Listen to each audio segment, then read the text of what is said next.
Welcome everyone to another episode of Voices with Vervaeke. I'm really looking forward to this Dialogos. So I want to introduce a friend of mine, Seishin, and I'd like her to introduce herself and talk a little bit about how we know each other. And then I think she has a lot to share with us about things that I'm directly concerned with. So welcome. Thank you. Oh, it's so good to be here. It's really nice to see you again.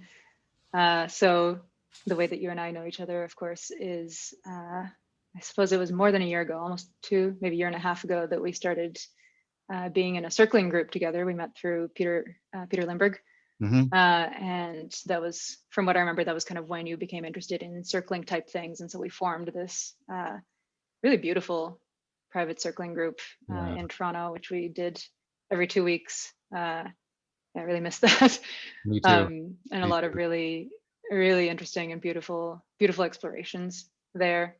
And then I actually left the group because I was leaving for some intensive training. I'm part of a network of systems called the Monastic Academies. And so I had to leave that group because I was going to Vermont to do some very intensive Buddhist training. And then very shortly after that, the pandemic happened. And I think the group had to kind of disband, which is Yeah. sort of a Yeah. shame. I'm hoping that once the pandemic goes over, we can have a bit of a reunion or something. I think that would be really nice. I'd like that too. I'd like that very much. So Yeah. tell us more about the monastic academy and how does it sit vis-a-vis like the traditional religions or traditional monasteries? How does it relate to things like the mindfulness movement, circling practices, things like that? Yeah. So there's a lot that I can say on that, and I think I'll just talk for a little while.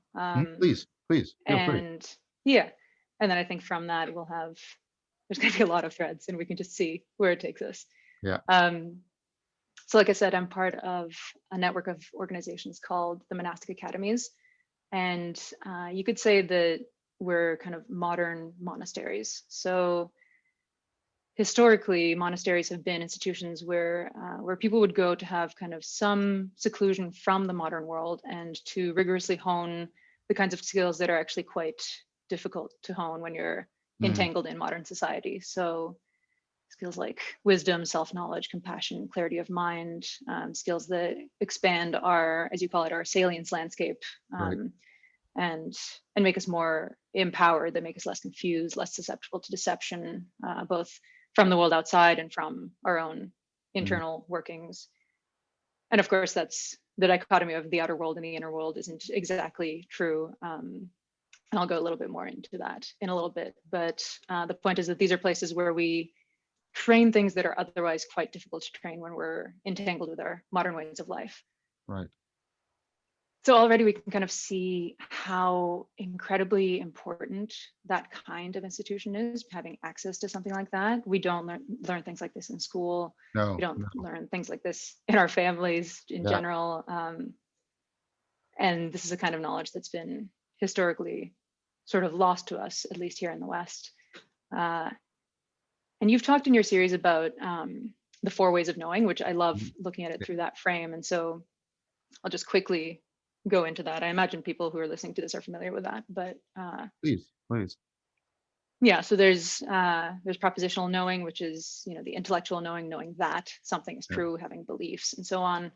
There's procedural knowing, which is knowing how to do something, how to speak, how to throw a ball so that it lands in a Yeah. particular place. Right.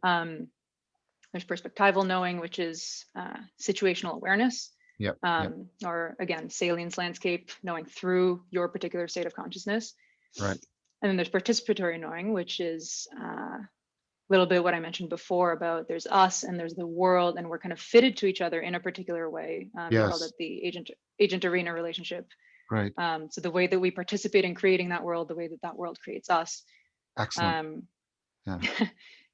and in general, our society privileges propositional knowing, Mm-hmm. intellectual knowing, and to some extent procedural knowing as well. Mm-hmm. But we don't really understand how to hone perspectival knowing and participatory knowing. These are things Yes. that are just kind of, in the background. It's just how things are. And we don't realize that these are actually skills that we can work on, skills that we can wield to Mhm. become more capable agents in the world.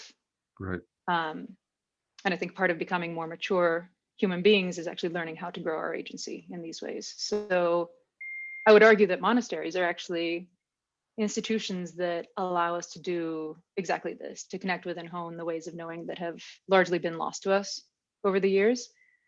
And this is, I think, precisely what we're trying to do within the monastic academy system.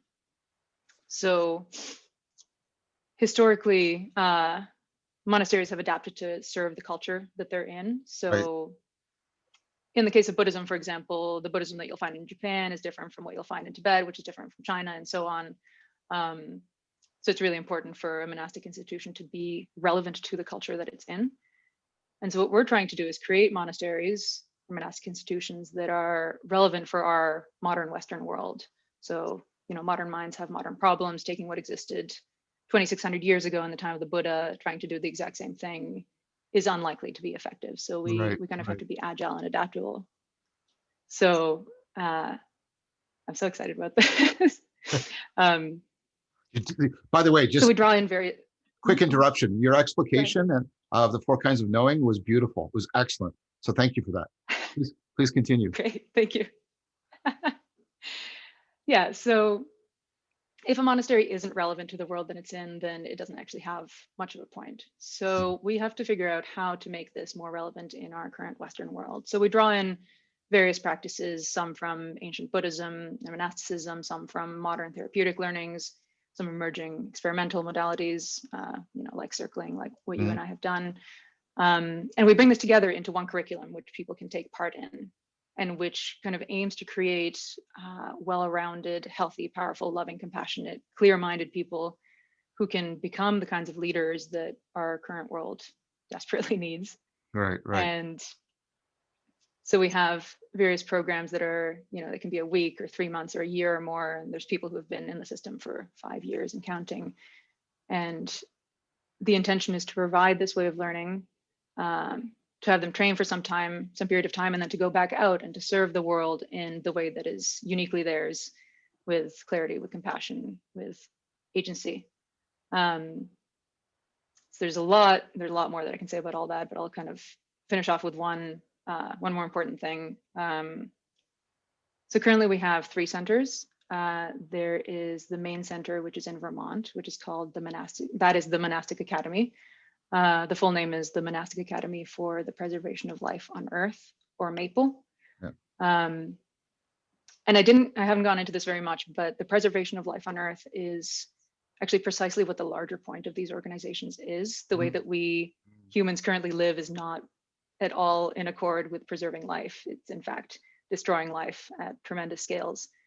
And I would argue, as we get more in touch with these other ways of knowing, we begin to see how actually painfully true this is and how important it is Yeah. to learn to live Yeah. differently. And so the hope is to create actually many of these centers, these communities around the world, both as training centers, but also as demonstrations that it's possible to live differently, that it's possible to be more caring stewards of our beautiful planet, and that it's in fact a more pleasant way to live, and that more and more people will be attracted to it simply because it actually feels better to do that. Yeah. Yeah. So as part of that demonstration, we have, like I said, 3 centers and plans for many more. There's Maple in Vermont, which has been around for 9 years. That's kind of the headquarters, the parent organization. Then we have a branch in California, which has been around for 2 or 3 years, called Oak. And then in Canada, we very recently, which is where I am, we launched Willow. I'm the teacher and the executive director at Willow. We just opened last year, and so we're in the early stages of creating a monastic institution for Canadians to come and do this very important training. And so sometimes when I say we, I'm going to be talking about Willow. Sometimes I'm going to be talking about Maple. Sometimes the entire system. So if it's ever unclear what I'm talking about, just you can ask me to clarify. But yeah, this is something that is extremely near and dear to my heart. Something that I'm so excited to be a part of, and really extremely glad to be talking with you, and also to be, having become more and more familiar with your work over the years, seeing what you're talking about, what we're doing, seeing that reflected in what you're talking about, Yeah. and vice versa. Yeah. And Yeah. really Yeah. So Yeah. I'm very excited for that. Yeah, that the resonance is just palpable to me, just palpable to me. Uh, so I have so many things I want to ask. First, a rather innocent question. So MAPLE is an acronym. Are oak and willow also acronyms, or are they just other tree names? Or um,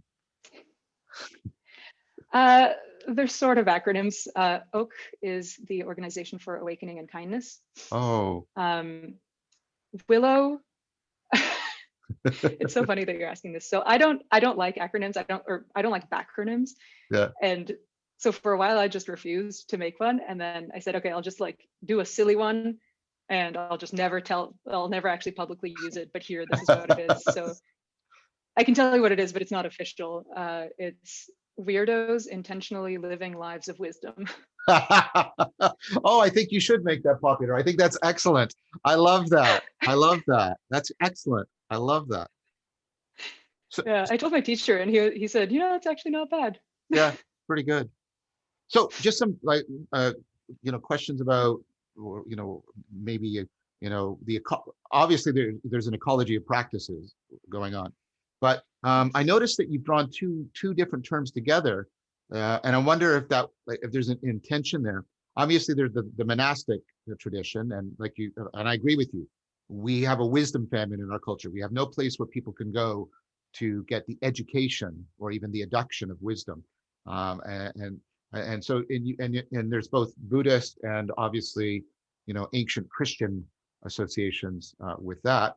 But you've also got academy, and academy goes back like to the Platonic tradition and Socrates and know thyself. And I'm wondering, like, what was the intent of putting those two? What is there an intent, and what was the intent of putting those two together? Because they've often been like they've often even seemed like when you got into medieval Europe, the academy was the university and the wisdom institution was the monastery, right? And they were in a complementary relationship. It, was there some intent for putting those two names together? Were you trying to designate or signify something with doing that? Right, right. And so I'll give you my answer to that, but I'll say I wasn't there when the name was created. So I'll Right. give you sort of my impression of it, but I wasn't part of creating that. Fair enough. Um, and we are actually really trying to put two things together. There's within the system we talk about awakening and responsibility, Hmm. and awakening is this like wisdom going deep into meditation, um, becoming awakened people. And then there's the responsibility side of like, what is the impact that we're doing in the world? How are we actually engaging Hmm. with the world? What does it mean? You could be awakened and do nothing with it, Yep. or you can actually serve the world in some way. Um, so it isn't just only focusing on the wisdom side of it. It really is pulling in a lot of different things. As far as what academy means, I'll be honest that I don't have a philosophy background. So a lot of the time, those Yeah. conversations are actually a little bit harder for me to engage with, just because I don't know Sure. Fair enough. the exact terms and stuff. So I think that's the best answer that I personally can give. But I believe that there is a much broader answer that probably our founder could give. Well, but that sounds like it sounds already rich from what you've said, right? So you have the monastic side doing the cultivation of wisdom, and then the academy, at least the Platonic Socratic academy, was ultimately about the cultivation of virtue, which is the power to Mhm. act responsibly on the basis of your wisdom in the world, and that's how it was always understood. The uh, the Platonic academy wasn't like what the ivory tower of academia is today. The Platonic academy was where people ultimately trained so that they could go back into the world and live more virtuous lives. So that sounds to me like Right. it does actually. Yeah, that sounds exactly right. Yeah. Yeah, yeah, It sounds precisely like what we're doing. I just didn't have that language for it. yeah. Oh, because I'm very interested, and you've seen some of my series, and I'm working on a new one called After Socrates, where I'm really interested in the Socratic foundations for these dialogical practices that are emerging now, like circling and insight dialogue and inquiry and empathy circling, like all of these, and the seeds for them. I understand there's influence from Buddhism, but the seeds for them were sown very deeply by the Socratic tradition of dialectic and transformation through dialogos. And so I'm really interested in the degree to which we might be able to marry these things together. So that leads me to a question. Um, how, sorry, you take this with kindness. Sort of, how Buddhist do you have to be to practice in the monastic academy? Yeah, so a couple of different answers to that. So we are a Buddhist organization, um, but more broadly speaking, as new centers open up, they do not, they absolutely do not have to be Buddhist. The intention isn't that all of them are going to be Buddhist. It's Mm, going to be wonderful if we can pull from a lot of different traditions. As far as what people need to, believe in order to engage with the system, I think one of the ways that my teacher put it is that, and he put it in terms of God. He said, if you have a belief in God, it will be stripped away from you. If you don't have a belief in God, it will be stripped away from you. Um, that's well put. Like, Whatever it is that you come in believing, you will find ways to shift your perspectives to have other ways of seeing, other ways of being, other ways of believing. mhm, Um, but we are very much steeped in ancient Buddhist traditions. So we do things like chanting. We care about the Eightfold Path and all of that. We use that kind of it's a very helpful framework for everything that we do. But there's no requirement to be a Buddhist. right. So fill me in a little bit more on like what the ecology of your practice look like. Like, sounds like you're doing some meditative practices, some chanting. Are there any mindful movement practices like, like Tai Chi or yoga or something like that? I know you're doing circling, so that's a discourse practice. Do you have other discourse practices? You mentioned there's psychotherapeutic or things drawn from the therapeutic world. What are those practices look like? Are they things like, things from, CBT or EFT or things like that? So what does the ecology of practices look like? And like, what are the design principles? Like, I imagine it's not just a hodgepodge. There's reasons why certain practices are selected and how they relate and cohere with each other. Right. Yeah. Um, and so this is something that is, always, I don't want to say always changing, but it is always kind of open to new things. And we're Mm, always kind of right. seeing what is it that's missing? What is it that can be brought in? Um, so I'll just go through some of them. So meditation is the obvious one. We meditate for different centers, do it different amounts, but in general, at least 2 hours per day. Hmm. That's just on normal days. And then we also, once a month, we have a 7-day retreat where we're just in silence in meditation the entire time. Um, we have chanting, as you mentioned. We have circling, which is kind of, I mean, I know you're familiar with it, but Yeah. the, there's that quote, I think it's Ram Dass, that says, if you think you're enlightened, go spend a week with your family, which is Yeah. basically, in Yeah. relationship is really where our practice is tested and where it Yeah. comes to Yeah. life. Yeah. And so we use these interpersonal modalities like circling to see the ways that we exist in a relationship to each other, the way that we affect each other, Hmm. um, the kind of mental formations that we have about people and the projections that we have and the traumas that might emerge as a result of our various interactions. Um, and these are all things that also emerge in meditation. There's a lot of, roadblocks to wisdom, hindrances to wisdom. And what Hmm. we're doing is actually trying to find a set of practices that can help us clear these roadblocks in various ways. Right. Um, so in terms of the therapeutic side of it, this is something that we've been experimenting with more and more. We've been doing Gandlin focusing and internal Yeah. family systems Yeah. and Right. biomotive Nadera. I'm not sure if you're familiar with that one, but kind of emotional trauma healing, trauma processing. Uh, Um, so things that can kind of let us understand our psyche a little bit better, let us clear out all of the uh, years and decades of conditioning that we have and yeah. seeing the ways that we are. Um, and this directly comes back into our meditation practice. It's like I said, it's easier to go deeper as these things kind of get more and more cleared out and get Right. more harmonious within ourselves, within each other. Um, and so these things are actually the therapeutic ones especially are kind of new. They're being brought in more recently. And I Hmm. know, Daniel Thorson, I think you've Yep. spoken on his Yeah. Yes, I podcast. have. Yeah. yeah, so he's kind of the main curriculum developer in well, one of the main ones in the Maple system, and so he's really been looking at how we can bring these things in more, in particular IFS, internal family systems, Hmm. um, and Which he's I've also just been looking learning at. about. I've just been learning Oh, about. great! Yeah. Oh, it's lovely. I've been doing it over, on and off for the past year, and really getting much more into it now. It's really quite powerful and really interesting way of like relating to myself and to others. And Um, I taught the focusing technique in mhm. the online meditation and wisdom cultivation courses that I taught last year during Oh, sort of the great. first half of COVID. I did a daily stream where I was teaching people meditation, contemplation practices from uh, both Eastern and Western wisdom traditions.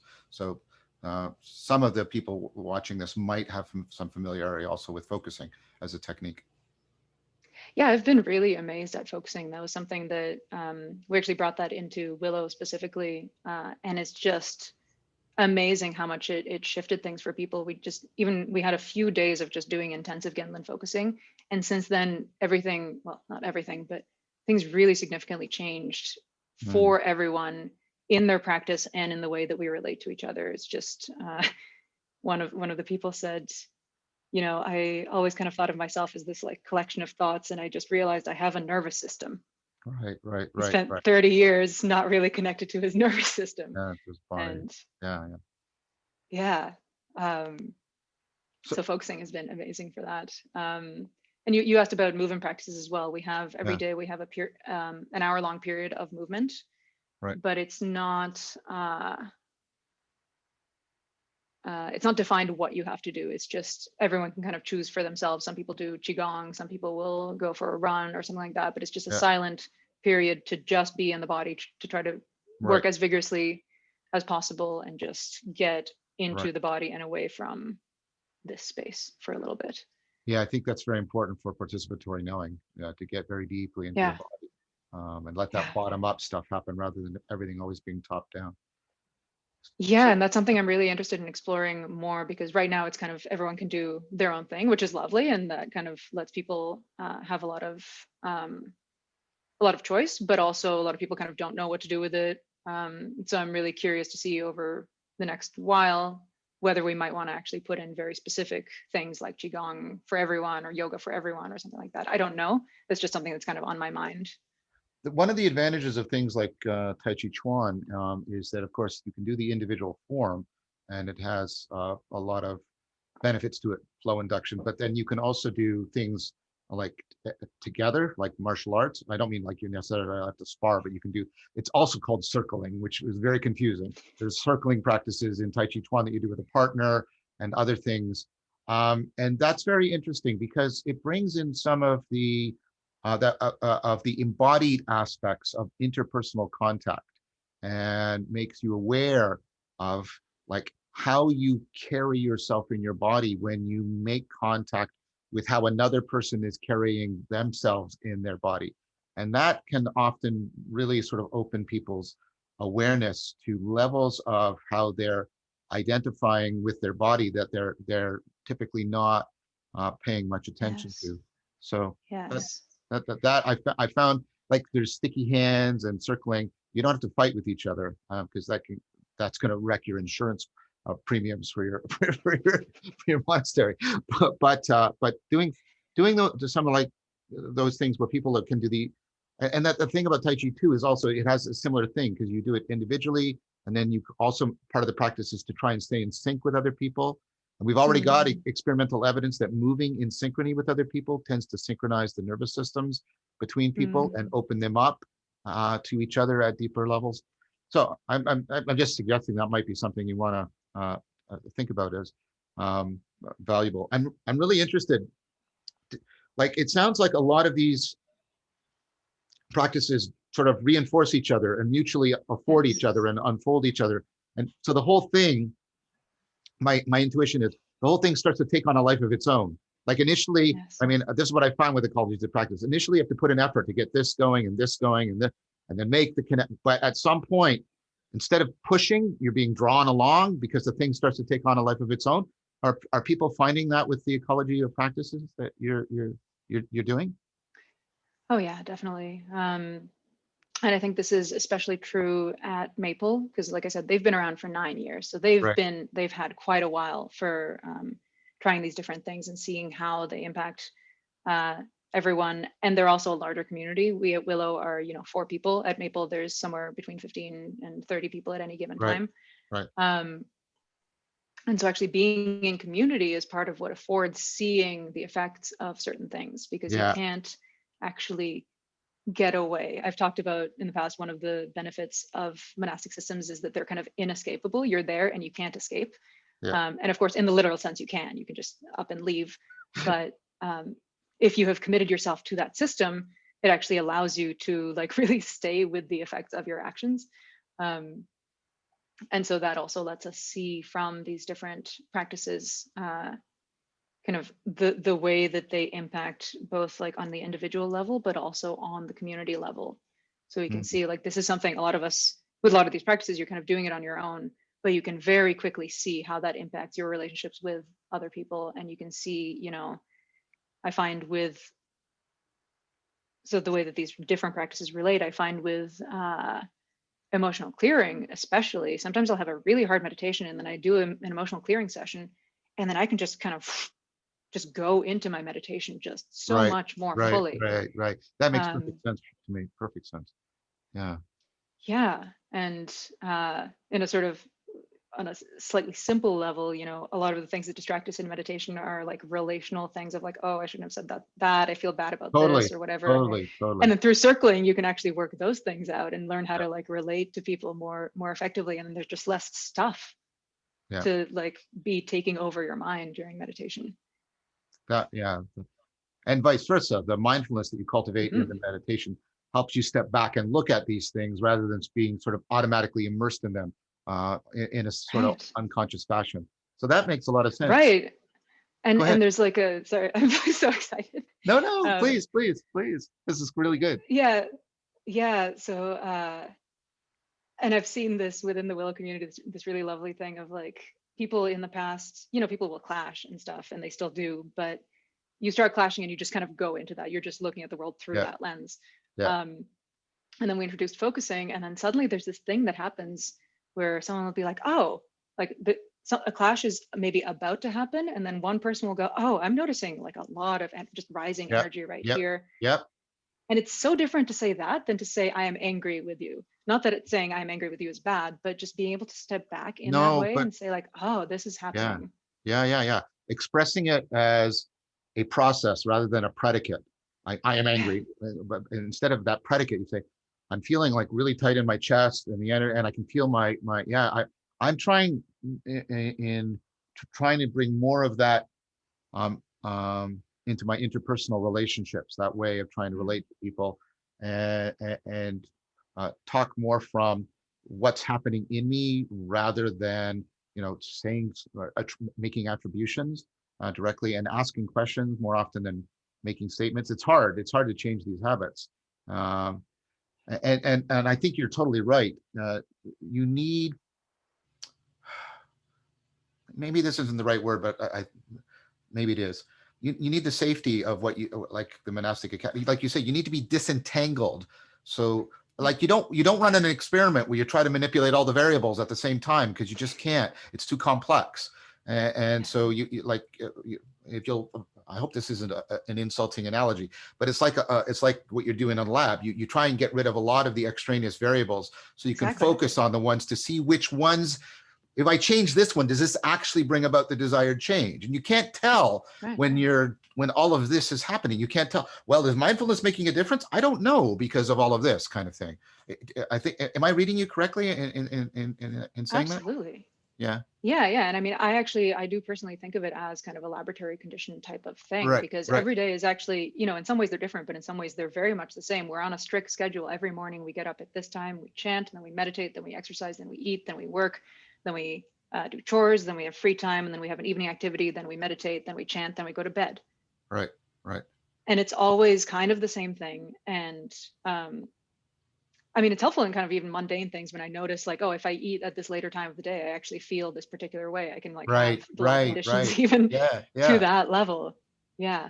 Um, there's an analogy that I think it only slightly fits to what you're talking about. But for some reason, it's coming up for me. That I don't know what this thing would be, but someone who was recently at Willow said that he was noticing like the interpersonal relationships between people and how sometimes people clash and stuff. And he said, it's kind of, and the way that they deal with those clashes, the way that they talk about them. And he said, it's like you took a bunch of rocks and you put them in I imagine this is a real machine, some sort of tumbler or something. And they're just tumbling together and hitting against each other and getting polished in the process. Yeah. Yeah. And so like this environment, this kind of laboratory condition in which we're together and just kind of like bumping into each other all the time Right. in different ways actually kind of polishes us, which is, I think, a really lovely analogy. That's a good, that's a very good analogy, sort of mutual polishing. Plotinus talked about Mm-hmm. the cultivation of wisdom and transcendence is there's a statue inside of you, and you have to remove all of the pieces and reveal the statue that was in there, kind of, Right. which is a very Right. interesting way of putting it. Yeah. Yeah. So I want Yeah, to totally. I want to push a little deeper, if that's okay, because I think you've Yeah. really helped us set out the context here. Um, so you probably know that I have this proposal that the West is suffering through a meaning crisis right now, Mm-hmm. and Mm-hmm. that is bound up with stuff we've already talked about. There's sort of propositional tyranny. There's the forgetting of the connections to body, to self and world, the other kinds of knowing. There's a wisdom famine. People don't know how to pursue self-transcendence, and it's unclear how spirituality and the scientific worldview are supposed to sit together, because science isn't going to go away. That's just a romantic fantasy. So I'm doing this really open-ended question, and take as much time as you want. What do you think, if you do, what do you think the monastic academy system has to say, or can be a response to that sort of problematic that I've been discussing a lot in a lot of my work? Mm-hmm. Yeah, I mean, I would say that as far as I can see, we are kind of perfectly positioned to be, we are the kind of institution that you've been talking about, or at least in many Yeah, ways, and then we're kind of growing more and I more think to so. become Yeah, that. yeah, Yeah. And the kind of the bringing in of spirituality is a really interesting thing for me, because I was born and raised an atheist. right. In many ways, I still consider myself an atheist in many ways, and yet I am this spiritual teacher. Yeah, I'm very yep, much a Buddhist, and for some reason in my mind, it doesn't feel like those are sure. in competition with each other. Yeah, yeah, Um, it's just that I've had this kind of dismissal of what spirituality is that kind of made me not even really look at it. mm, Um, mm, which is kind of funny. It's like actually a very anti-intellectual thing of just like, oh no, that thing is stupid and not for me, without actually really like looking yeah, at what that thing is trying to do. right, right, Um, right. and then I've realized over time that, I personally care a lot about mental health. And I Yeah, realized that the thing that I was calling mental health is the same thing or a very similar thing that other people mean when they're talking about, spiritual right. health, or, Yeah, connecting to our souls or things like yeah, that. So I think personally that there's actually a surprising amount of compatibility between spirituality and science. I don't consider myself having like separated myself from caring about scientific principles. I have separated myself actually from some of the anti-intellectual ways that I viewed science, right, where, we trust quote unquote science. It's like right, science says blah blah blah. What does that mean? right, right. Like, Yeah, yeah, yeah. Yes, yes. or like this study showed this. Okay, that's awesome, but like studies can be very flawed. Like, are we looking at how they're conducting this, or are we just kind of Yeah. believing it's like, well, the study showed it, therefore it's Right, true. right, right, right, um right, right, right. so Yeah. there's this funny way of, sorry. No, no, keep going, keep going. Yeah, there's this funny way of where, at least in myself, and I think that I see this a lot in other people, where like we think that the thing that we believe is very scientific and very valid and all of that, but actually there's a lot of delusion in there in the way that we're thinking about it. Yep, There's yep. actually a lot of faith in, like, kind of blind faith in Mm. in something which has like at its core this really beautiful scientific process, but the Mm. actual manifestation of it has a lot of flaws, and we Yep. often don't Yep. Yep. don't Totally. aren't as aware of that. So I think spirituality actually brings in a lot of really important things, and one of the things for me is there's this drive, this need that we have to know things. And it's a beautiful drive. Of course, it's great to know things and to understand things. But also, what I found was that it would make me quicker to believe that I knew things, or quicker to believe that I Yeah. understood something. It's like, Yeah. now I have the answer. Now I Yeah. know what the thing is. Yeah. Yeah. And that is Yeah. now my world. That is now truth. Right. And somehow what spirituality has brought in is kind of this like, oh, I don't know anything. I actually, there's lots of things that I know, but also, no, You there sounded just isn't. like Socrates right then, right? And that's the Oh, great. Socratic spirituality. He claimed that his wisdom consisted in his capacity to know what he did not know, but nevertheless to care about things in an appropriate manner. Right, That's sort of the right. core of what he was trying to get at. So I think that's a beautiful way of putting it. I am opposed to. I might put it slightly differently because I see I see a triad between sort of science, philosophy, not modern philosophy, which has its own value.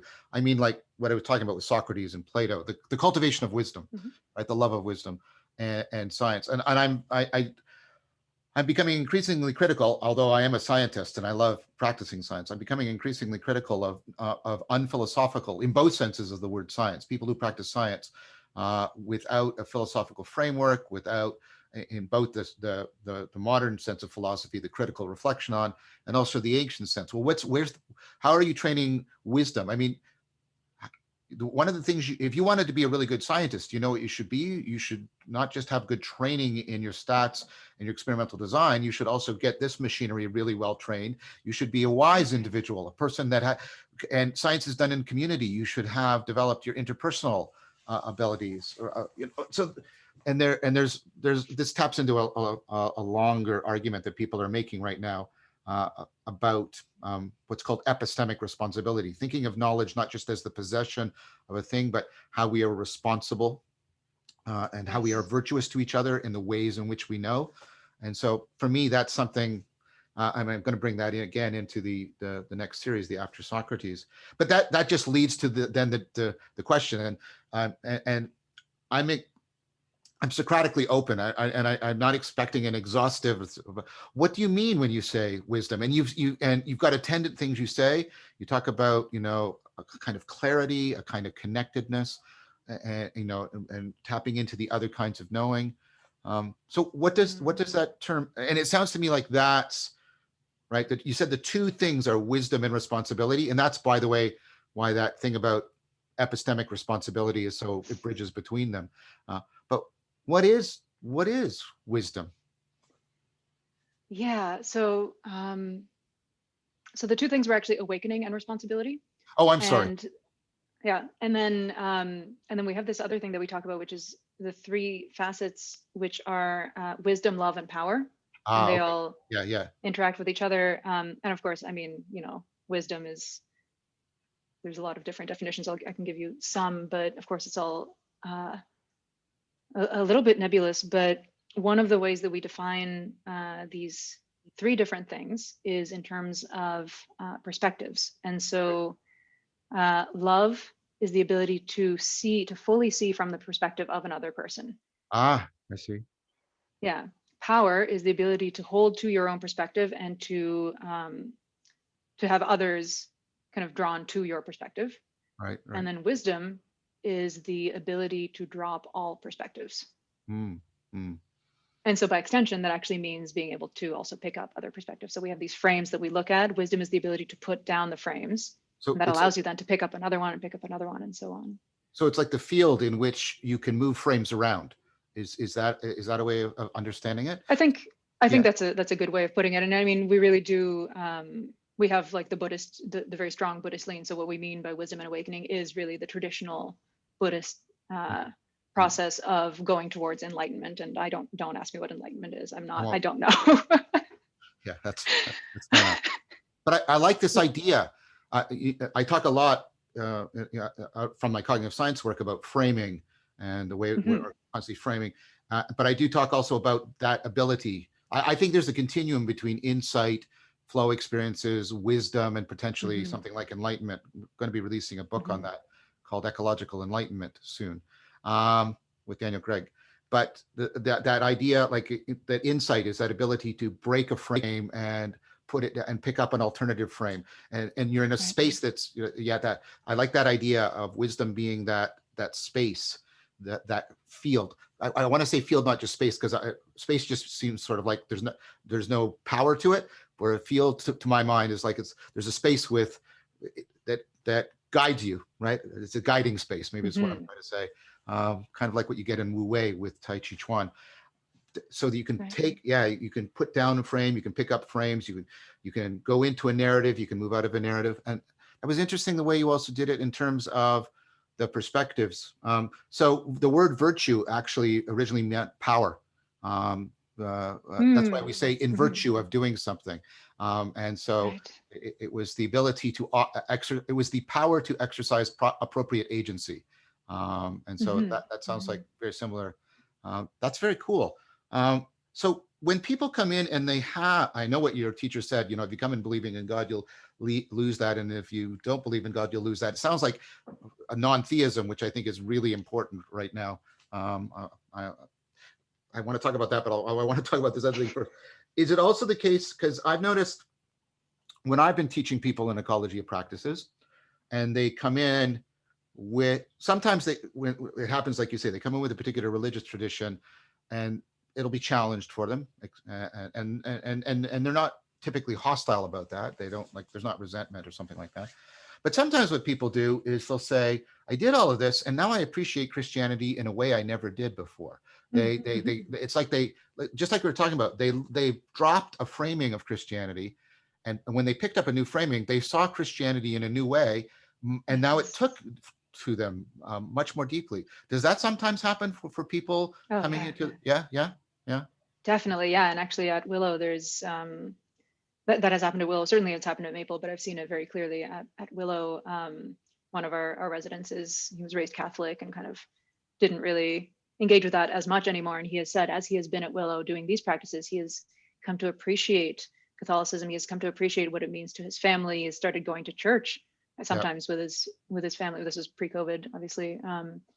And so you kind of, and this actually brings back into brings kind of the emotional healing and emotional processing stuff back, because a lot of the, we've looked at these frames and they've kind of maybe been forced on us. Maybe we're holding all sorts of bad, yep, difficult things about yep, them, and then yep. as we learn to clear those out, we can actually engage with that frame much more lovingly and see the benefits of it. Yeah. That's beautiful. I really like this idea. Um, so you said people can come in for different durations, a week or a month or longer. So what what do people say to you who have come in, sorry for the hackneyed phrase, and then they go back into the world? You have to say that in a Mm. somewhat sonorous tone, as if it's really important. Back into the world. So they come in, they do this, they go back into the world, and do they come back like and tell you, like, how does it transfer back, is what I'm basically asking. What do Hmm. people say about that? Like so one of the things I emphasize when I'm teaching people is, the most important moment, well, maybe not but one of the most important moments is the moment when you're getting off your meditation pillow, right? Right. Because if you're thinking of it, I'm going to do stuff there and then leave it behind, and if you're not paying attention to integrity, how do I integrate that into my life? How do then you're just Hmm. vacationing from your life. You're not Hmm. educating at all. Hmm. So presumably, I mean, you're emphasizing that too. I'm getting that sense. So presumably, people are making the effort to find appropriate ways and effective ways of transferring. What are they finding effective ways of doing that? Are they coming back? What kinds of things are they reporting back to you? Yeah. So of course it really differs by the person. Of course, of course. And so certainly there are people who leave, and this is actually a common thing that I've seen. They leave and they really want to spend more time with their families. That happened for Right. me. I've been connected with Maple for about 4 years, but for a lot of that time I was just an occasional guest. And when I stayed there at one point for 2 months a few years ago, I left and I just wanted to spend time with my family because, you know, I cleared out all this stuff and I was like, oh, this is actually really important. And, you know, my parents are getting older and Right. Right. it kind of helps me see the things that are more important to me. Right. Um, and I think that's been the case for a lot of people as they leave. And then, you know, I mentioned the Buddhist Eightfold Path, and I don't have to get into it too much, but one of those is right livelihood. Right. So Right. how do you sustain yourself? How do you live? How do you engage with the economy in a way that isn't causing a lot, at least isn't causing harm, and hopefully is doing good? Right. Um, so a lot of people kind of start to have that frame of like, what is the thing that I want to do next? And they sometimes take quite a bit of time to kind of decide, rather than just, you know, jumping into some sort of job because you know you need money. I put that in quotes. Of course, you do need money to some extent, but one of the things that you can actually learn in a monastic institution is how to be happy with less, and so Yeah. you actually have less of a need for lots of money. Yeah. um, so that's a thing that kind of becomes a more gradual process for people of like, what is mine to give to the world and how can I best do that?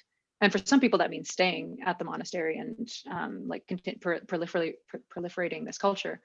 um, for some people, I think Daniel Thorson is a good example of this. He was at the monastery for 2 years and then he left, and he essentially had his perfect life. He had a beautiful relationship. He lived in the exact place where he wanted to live. He had an amazing job that he loved with people that he loved. And ultimately for him, it actually wasn't fully satisfying. And what he was able to do with that is see that even if he gets the exact thing that he wants or that he thinks he wants, it isn't actually leading to the kind of satisfaction that he's hoping uh, to find. And so he actually came back to the center, and now he's been back for several years as part of the monastic academy.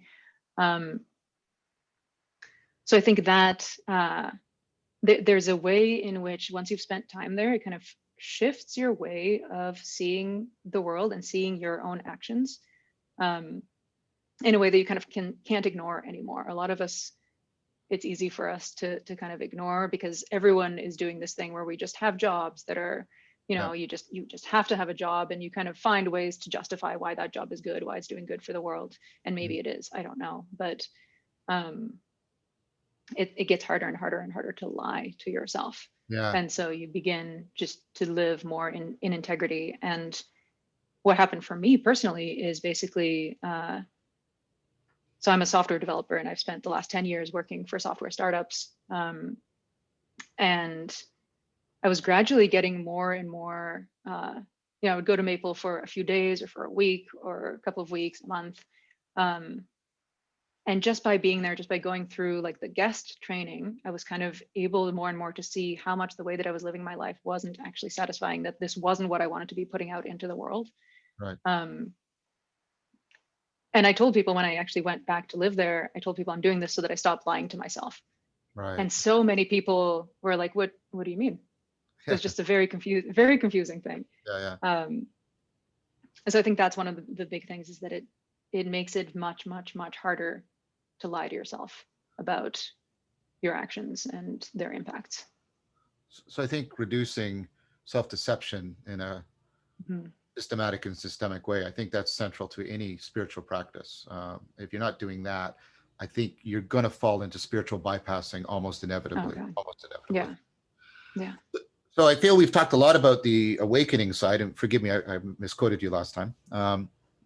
And but now we're starting to move over into the responsibility. So what's the training for? Because the transfer, you said you stop being self-deceived, you start talking about right livelihood.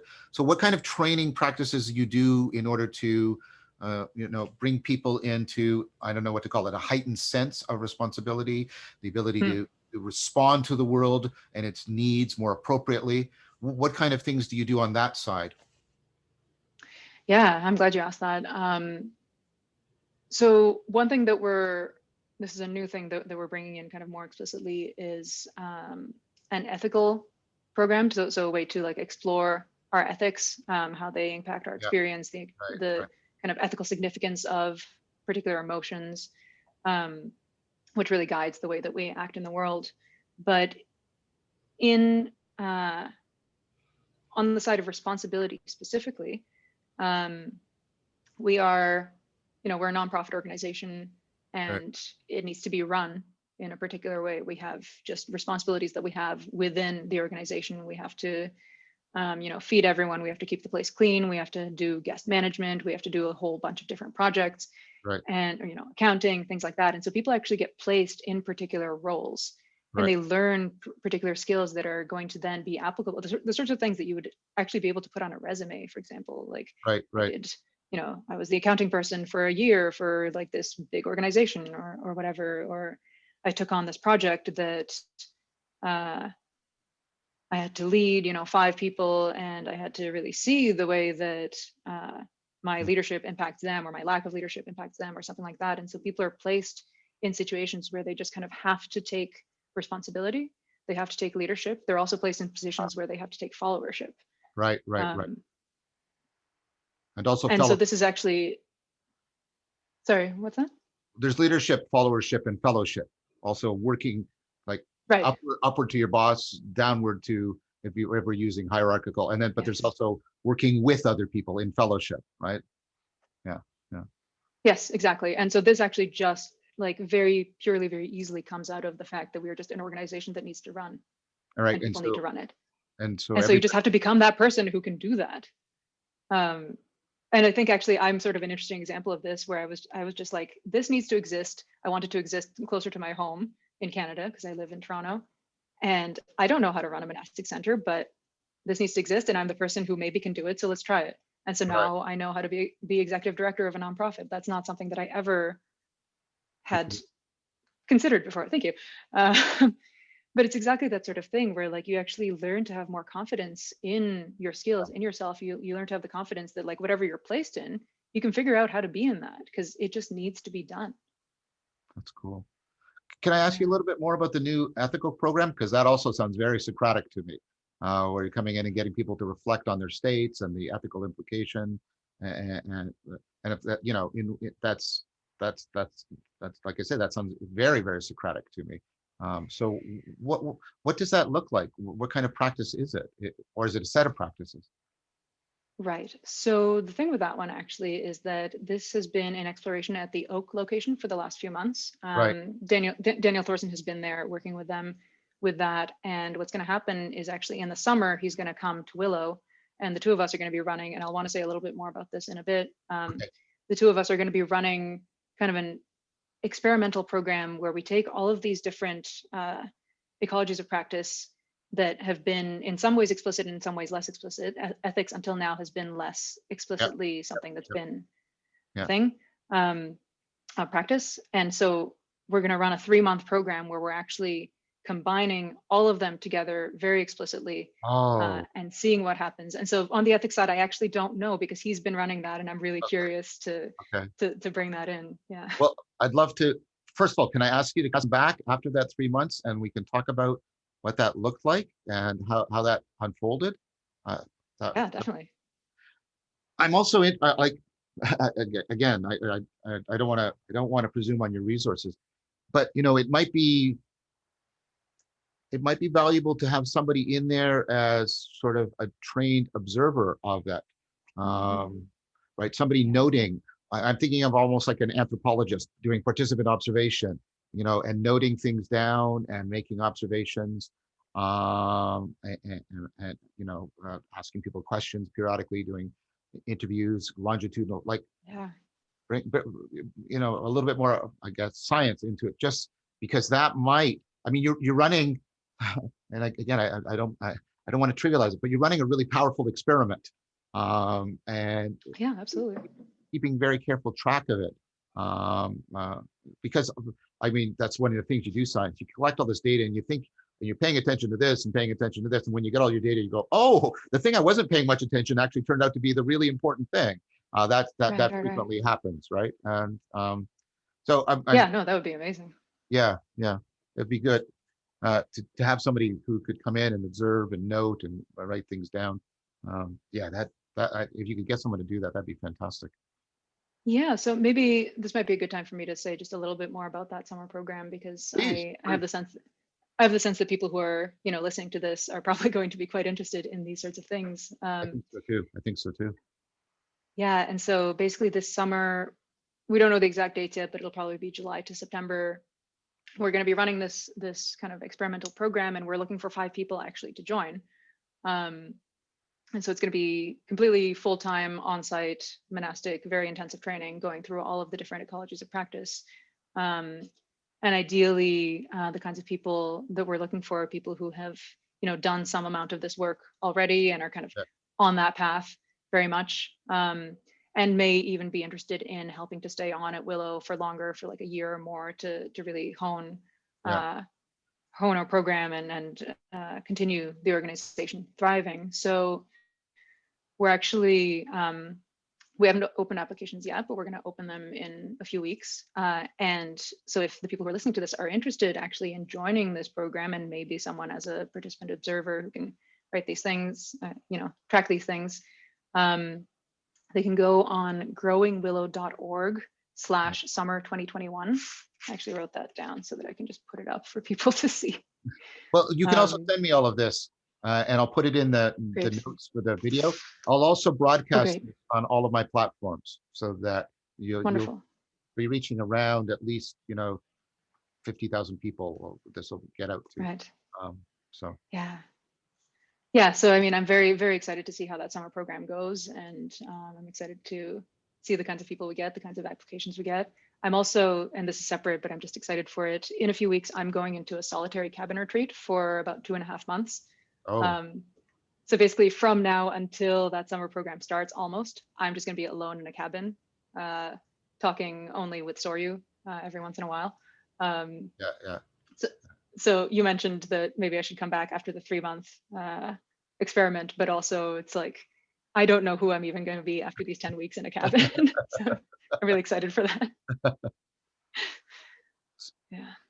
So I guess we're coming towards sort of a close for now, but I want to give you, in case there's some threads that you feel have not been properly woven in, let's give you an opportunity for anything more you'd like to say right now.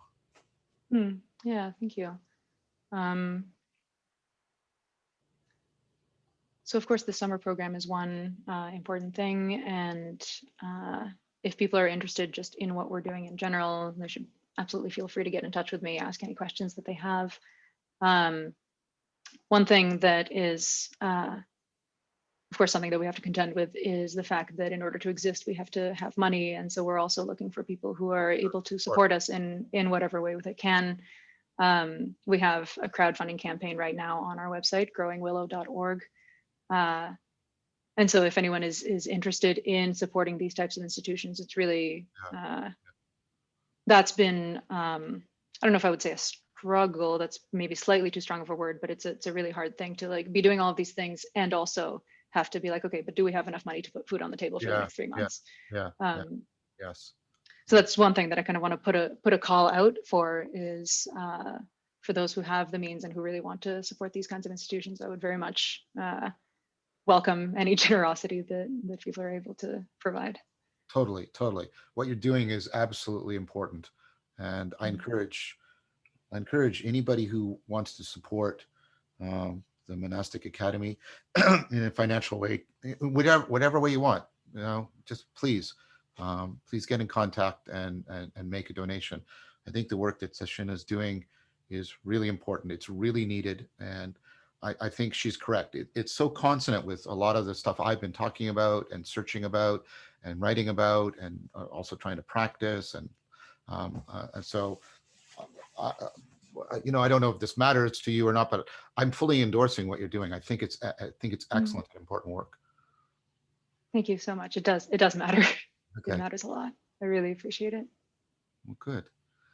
Well, like I said, I hope that you'll come back and we'll have, maybe even more than one of these, maybe a couple more of these at least. Be nice to have a trilogy. That'd be wonderful.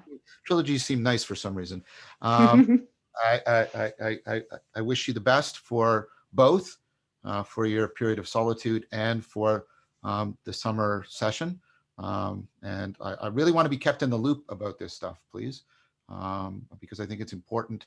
And I'm really interested in, like, I eventually want to get something like what you guys are doing with the Monastic Academy, to talk to Rafe Kelly and what he's doing with his movement practice community, because it's very monastic and but also like an academy also, and just like it would be nice if we could form sort of a mutually supporting cooperative network where we could talk and compare, and also so we could give people a diverse but potentially integrated curriculum.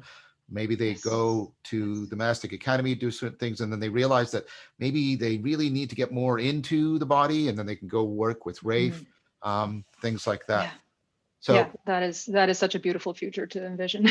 yeah, well, that's what I mean when I talk about stealing the culture, right? Not trying to go through Yeah, exactly. changing the political machinery, but build up these communities bottom up so that people are living Exactly. different lives, right? And so. Exactly. Yeah. Yeah. So thank you so much. It's been such a great pleasure, and I really look forward. I know you'll be in silent retreat, so I won't be able to hear from you a while. But I ask you to please keep in touch. It's been nice to reconnect with you, I will. just on a personal level. Um, Yeah. I miss the circling Yeah. group, as I imagine you do too. So best of luck. Yeah. You're most welcome back, and please keep in touch. And thank you so much for being here. Thank you so much. It's been really, really wonderful.